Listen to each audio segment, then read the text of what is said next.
बाबुशानकर अभिनीत सिनेमा सोनक को नहीं आसिला पुणी एक नुआ अपडेट। वीडियोटी देखि पारुथिबे सिनेमार पोस्टर पाई चली फोटोशूट। सोनकर जो फर्स्ट लुक पोस्टर रिलीज होता से पोस्टर पाई बाबुशानकर फोटोशूट चलीथिला तारी उपरे आसीची गोटिए वीडियो। पिनाकी सिंह एवं सिसिर कुमार साहू निर्देशन तैयारी हेबाकु जाउछि फिल्म जार टाइटल है सोनक। यार अर्थ है सुना। यह एक संस्कृत शब्द। सुना एवं लोभर विषय वस्तु को आधार करी कहानी लिखा जाइछि। बाबुशान को प्रथम थर पाई एमिति एक चरित्र रे देखिबाकु पाइबे जहाँकि आगरू केबे देखि नथिबे। आगरू दर्शकंक मनरे बाबुशान रोमांटिक हीरो भाबरे छापी ही रहिथिले, किंतु एबे किछिटा तांकर सिनेमा रे तांकु सीरियस रोल रे देखिबाकु मिलिछि। दमन जहाँकि पैन इंडिया लेवल रे रिलीज हैला। ओडिसा रे एक सिनेमा सारा भारत रे सुपरिचित हैला, तो एबे तांकर दुईटी सिनेमा अंतर्जामी जहाँकि तेलुगु सिनेमा 5टी भाषा रे हेबो रिलीज एवं यहाँ पर आसिबाकु जाउछि सोनक।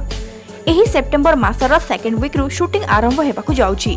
पारला खेमुंडी कोरापुट पुरी आदि ओडिसार विभिन्न स्थान रे शूटिंग हेबो। बाबुशानकर जन्मदिन उपलक्षे सिनेमार अनाउंसमेंट हेबा सह फर्स्ट लुक टीजर रिलीज हैला एवं सेही फर्स्ट लुक वीडियो रे गोटिए टैगलाइन मध्य रहिथिला जे लोभ हेउछि गोटिए अभिशाप आशीर्वाद नुह, माने टाइटल रो ना सोनक अर्थात सुना। पुणी लोभ माने बुझी पारुथिबे बाबुशान का अपोजिट नायिका किए रहिबे फाइनल हे नाही, किंतु नुआ हिरोइन रहिबे बोली जहा सुनिबाकु मिलिछि। दशहरा रे सिनेमा रिलीज करिवे बोली प्लानिंग चलीथिला, किंतु ताहा पॉसिबल हेई पारिला नाही।